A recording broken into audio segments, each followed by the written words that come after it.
Dengan Steven, kenal pribadimu. Intuiting extrovert. Halo Sobat Steven, dengan memahami hasil tes Steven, kita jadi tahu bahwa ada faktor genetik yang mempengaruhi cara berpikir dan pola hidup kita. Tentu saja setiap manusia berpikir menggunakan sebuah organ yang bernama otak. Dan rupanya otak manusia itu ada belahan dan juga ada lapisannya. Dari kelima belahan otak, yang paling sering digunakan oleh tipe intuiting extrovert adalah belahan otak kanan atas, yang dalam bahasa ilmiahnya disebut neokorteks kanan.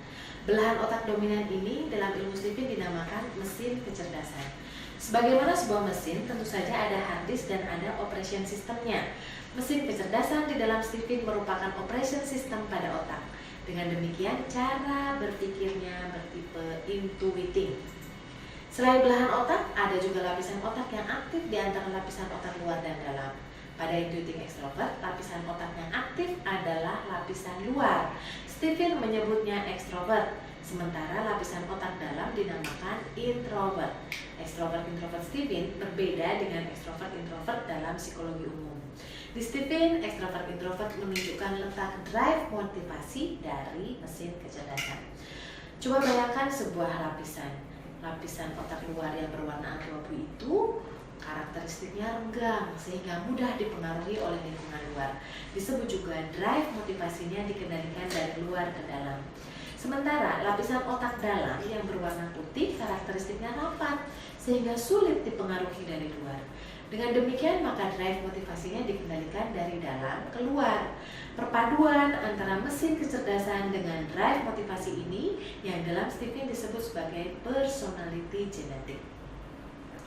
Mesin kecerdasannya intuiting, drive-nya extrovert, sehingga personality genetiknya adalah intuiting extrovert atau IE. Memahami amanah yang dititipkan berjenis intuiting extrovert membuat kita bersyukur bahwa ada paket lengkap di dalam tubuh kita yang berisi kekuatan dan kelemahan dengan tipe intuiting extrovert.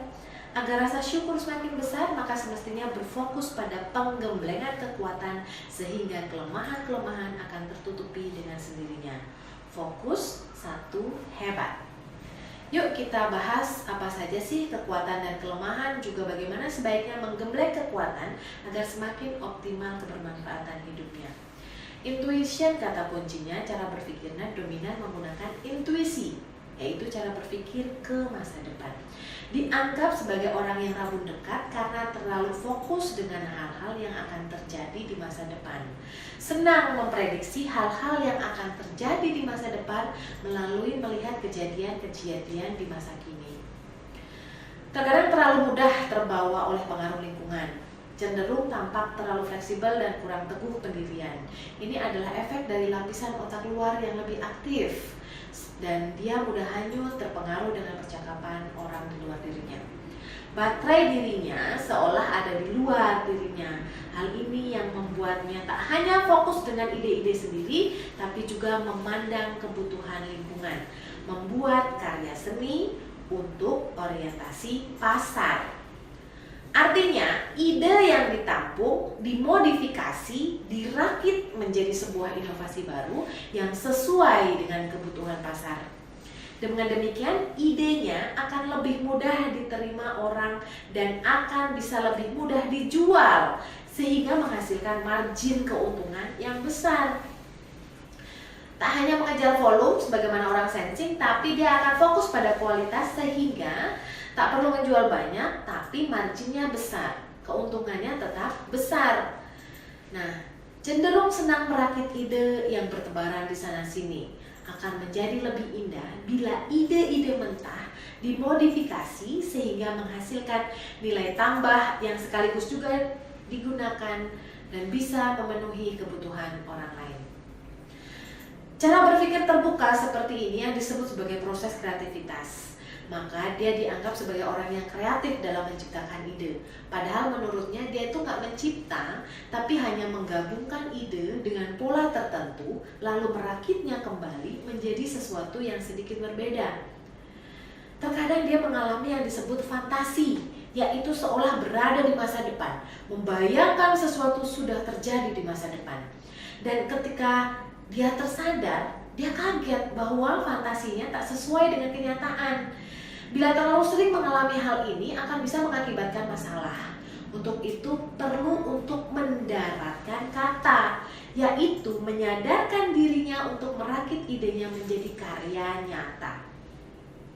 Tipologi fisiknya yang juga perut panjang, berusus panjang, mudah lapar, tapi pengen makanan yang berkelas. Makanannya diolah menjadi tenaga aerobik di otot putihnya. Ditambah baterai dari luar, membuatnya punya energi eksplosif seketika.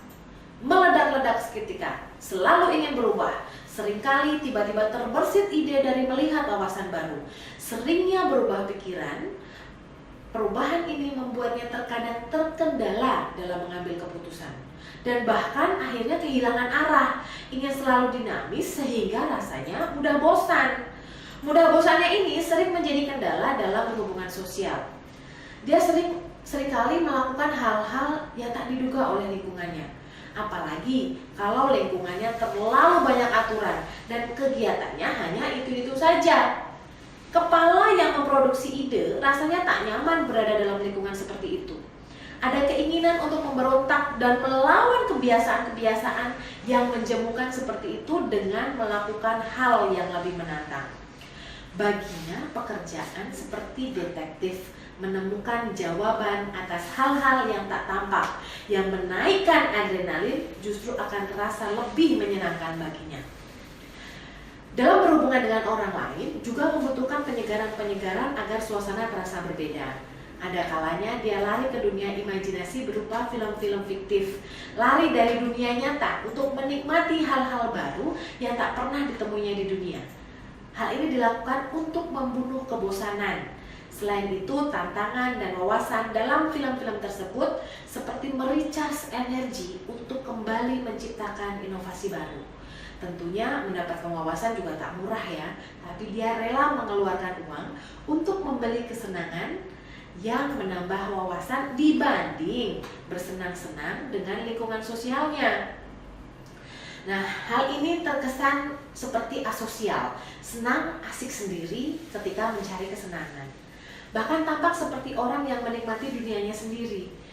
Dia enggan terbebani dengan urusan hubungan yang mendalam. Untuk itulah dia kurang menyukai pembicaraan yang berhubungan dengan masalah pribadi.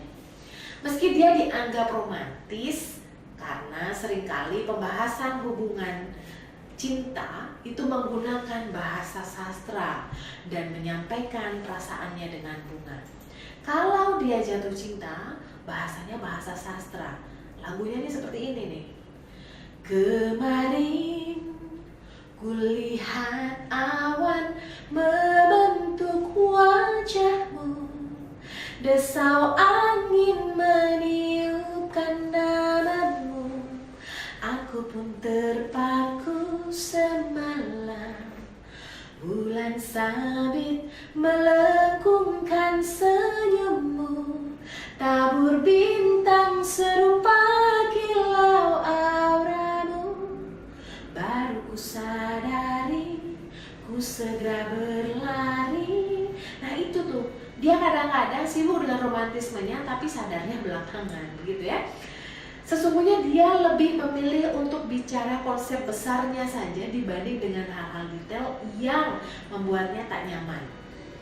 Karena keasikan dengan diri sendiri ini, juga karena keinginan untuk berinovasi dan berkreasi terus-menerus, terkadang dia tak sadar akan musuh. Seringkali dia berjalan terlalu cepat tanpa mengindahkan aspirasi yang ada di lingkungannya. Keinginannya untuk hidup tak terganggu dengan norma membuatnya tak sadar dengan ketidaktahuan akan orang lain. Lama-kelamaan, bila ini dibiarkan, dia akan mempunyai banyak musuh yang ada di lingkarannya sendiri, dan tentu saja ini sangat berbahaya bagi dirinya. Dengan dianugerahi potensi terbaik dalam hal mengarang, perut panjang, menyukai perubahan, dan kemudahan untuk merakit sesuatu, maka sebaiknya sebagai bentuk syukur pada Allah, semestinya ia harus menggembleng diri, semakin mengasah indera keenam, yaitu indera intuisi. Membersihkan frekuensi untuk menangkap sinyal-sinyal dari langit dengan memperbesar wadah, wawasan, dan keilmuan, sehingga bisa menghasilkan karya yang bermanfaat dan diminati banyak orang. Kesungguhan, kebiasaan berdasar Makanats yang harus dilakukannya adalah dengan menahan rasa bosan dan menambah kualitas. Intuitif extrovert, jangan cepat bosan. Steven, gue banget. Dengan Steven, kenal pribadimu.